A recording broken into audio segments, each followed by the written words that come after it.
अस्सलाम वालेकुम जी, मैं शौकत खटक हूँ और आप यूट्यूब पे मुझे देख रहे हैं। एक नई वीडियो के साथ आपकी खिदमत में फिर हाज़िर हूँ और उम्मीद है कि आप सब लोग जहाँ कहीं भी होंगे बिल्कुल ठीक-ठाक होंगे और सबसे पहली बात ये कि आपकी मोहब्बतों का बहुत-बहुत शुक्रिया। आपने मेरा चैनल जो है वो सब्सक्राइब शुरू कर दिया है करना और मैं अपना मैंने टारगेट रखा है 100 सब्सक्राइबर का, तो उसकी तरफ मैं बिल्कुल मेरा सफ़र रवा-दवा है और जो लोग सब्सक्राइब नहीं कर रहे हैं उनसे भी गुज़ारिश है कि मेरा चैनल ज़रूर सब्सक्राइब करें। बहुत ज़्यादा मोटिवेशन मिलती है एक सब्सक्रिप्शन से। तो आज की इस वीडियो में हम बात करेंगे इंडिया वर्सेस ऑस्ट्रेलिया चौथा टेस्ट मैच जो कि मेलबर्न में हुआ। आज 5th डे और ज़रा स्कोर कार्ड पे नज़र डालते हैं, उसके बाद बात करते हैं। ऑस्ट्रेलिया ने अपनी पहली इनिंग में बनाए 474 रन्स, स्टीव स्मिथ की शानदार सेंचुरी जिसमें शामिल थी और बहुत फाइटिंग नॉक उन्होंने खेली। उसके जवाब में इंडिया ने अपनी पहली इनिंग में 369 रन्स बनाए। ऑस्ट्रेलिया ने अपनी दूसरी इनिंग्स में 234 रन्स बनाए और इंडिया की जो सेकंड इनिंग है वो 155 रन्स पे सिमट गई। तो इस तरह से ऑस्ट्रेलिया जो है ये मैच 184 रन से जीतने में कामयाब हुआ। ऑस्ट्रेलिया की तरफ से अगर मैं देखूं तो मिचेल स्टार्क और मिचेल स्टार्क ने 1 विकेट हासिल की, कमिंस और बॉलैंड ने 3-3 विकेटें हासिल की और नेथन लाइन ने भी आज 2 खिलाड़ियों को आउट किया, जबकि ट्रेविस हेड ने भी 1 विकेट हासिल की। तो मैच के बारे में बात करते हैं एक्चुअली। कल मेरी आपसे बात हो रही थी। ऑस्ट्रेलिया डरा हुआ था कल और बहुत डर-डर के खेला क्योंकि वो नहीं चाह रहे थे कि इंडिया को कोई भी मौका दे मैच जीतने का। आज जब मतलब 5th डे पे भी ऑस्ट्रेलिया ने अपनी इनिंग वहाँ से शुरू की जहाँ 4th डे पे खत्म होके वो गए थे। तो जब इंडिया बैटिंग करने आया तो वी वर ऑल एक्सपेक्टिंग कि ऑल्दो मतलब 340 रन्स का जो टारगेट है, मतलब it won't be easy for any team actually to chase down 340 in a day, आप कह सकते हैं राउंड अबाउट इतना टाइम था।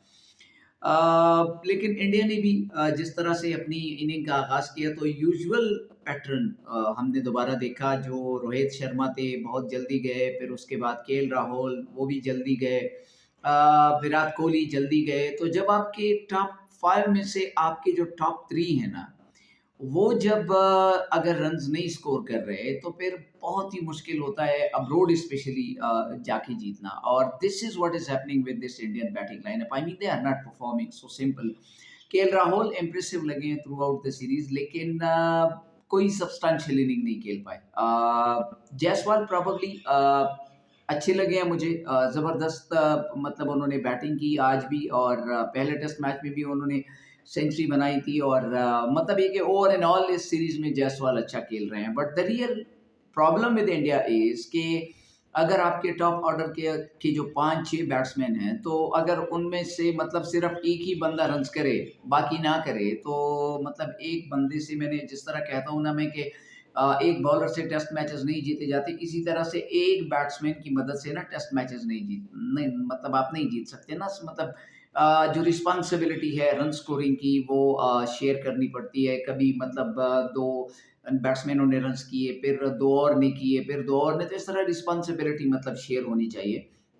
And India really struggled in that department और आज उन्होंने जिस तरह से शुरू किया, मतलब एक वक्त पे ऐसा लगा कि शायद इंडिया मैच बचाने में कामयाब हो जाएगा जब ऋषभ पंत और जायसवाल खेल रहे थे। बट वेरी मतलब अनफॉर्चुनेटली ट्रेविस हेड को ट्राई किया ऑस्ट्रेलियन कैप्टन ने और मतलब that was a nothing delivery. I mean short गेंद और पंत पुल करने के लिए गए और बाउंड्री पे कैच आउट हो गए। तो ये जब पार्टनरशिप थी, इसने थोड़ी-सी उम्मीद जगाई थी इंडिया की कि वो किसी तरीके से ना मैच को बचा पाएँगे। लेकिन जैसे ही मतलब ऋषभ पंत आउट हुए तो उसके बाद मतलब इंडिया ने कोई फाइट नहीं की और ग्रेटली डिसअपॉइंटिंग फॉर इंडिया। और इस हार के साथ ही उनके डब्ल्यूटीसी फाइनल में जाने के जो चांसेस हैं वो भी तकरीबन एब्सोल्युटली वेनिश्ड और अब मेरा ख्याल है कि ऑस्ट्रेलिया एंड साउथ अफ्रीका जो है वो कंफर्म है फाइनल के लिए। लेकिन इंडिया को सोचना पड़ेगा आई बिलीव, क्योंकि जो कुछ हो रहा है और जिस तरह से वो परफॉर्म कर रहे हैं, मतलब बहुत पुअरली परफॉर्म कर रहे हैं अगेंस्ट ऑस्ट्रेलिया। सिवाय वो जो पहला टेस्ट मैच पर्थ में, उसके बाद जो रिमेनिंग 3 टेस्ट मैचेस है ना, इससे पहले वाले तीसरे टेस्ट मैच में भी मौसम की वजह से बचे, वरना तो वहाँ पे भी इन्हें शिकस्त होने वाली थी। तो इंडिया नी मतलब अलॉट टू थिंक कि जो ना तो मतलब उनका जो की बैट्समैन जो उनके हैं, जिसमें रोहित हैं, जिसमें विराट हैं, वो परफ़ॉर्म नहीं कर रहे, बिल्कुल भी परफ़ॉर्म नहीं कर रहे, व्हिच इज़ मतलब a huge concern for India. और बॉलिंग में भी they are also struggling. Jasprit Bumrah मतलब उनकी तो हम बात ही नहीं करेंगे ना, क्योंकि वो तो मतलब जो कुछ भी उनसे हो सकता है शायद उससे ज़्यादा कर रहे हैं जसप्रीत बुमराह। लेकिन अगर बाकी आपको सपोर्ट ना मिले तो टेस्ट मैचेस जिस तरह एक बैट्समैन से नहीं जीते जा सकते, उसी तरह एक बॉलर भी नहीं जितवा सकता आपको अकेले के दम पे। तो इंडिया को बहुत ज़्यादा सोचने की ज़रूरत है। और मैंने कल भी शायद आपसे एक बात की थी कि ये जो आधे तीतर आधे बटेर टाइप के प्लेयर जो इंडिया खिला रहा है ना, this is not helping India cause really, क्योंकि वाशिंगटन सुंदर है, इसमें जडेजा हैं और नीतीश रेड्डी हैं, तो ये जो 3 है ना, आई थिंक कि मतलब ये आधे तीतर आधे बटेर हैं। ना ये प्रॉपर बैट्समैन है, ना ये प्रॉपर बॉलर्स हैं। तो ये जो इंडिया की जो कॉम्बिनेशन है ना, इसके हवाले से उन्हें काफ़ी मतलब सोचना पड़ेगा। ये 3 जो ये आधे तीतर आधे बटेर के ला रहे हैं, इससे बेटर ये है कि इसमें से आप एक प्रॉपर बैट्समैन के ला लें, एक प्रॉपर बॉलर के ला लें और एक जो है आधा तीतर आधा बटेर के ला लें, तो ये ज़्यादा अच्छा होगा इंडिया के लिए, ना कि इस वक़्त ये जिस कॉम्बिनेशन के साथ ये जा रहे हैं। Australia well everything looks fine. जो उनके नए ओपनर थे वो अच्छा खेला है।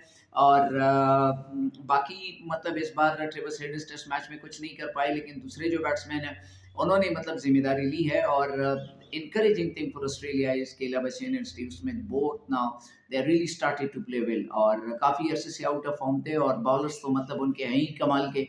इसमें कोई शक नहीं है। बहरहाल congratulation to Australia and commiseration to India. अगली वीडियो में आपके साथ दोबारा मुलाकात होगी, तब तक के लिए मुझे इजाज़त दीजिए। अल्लाह के हवाले।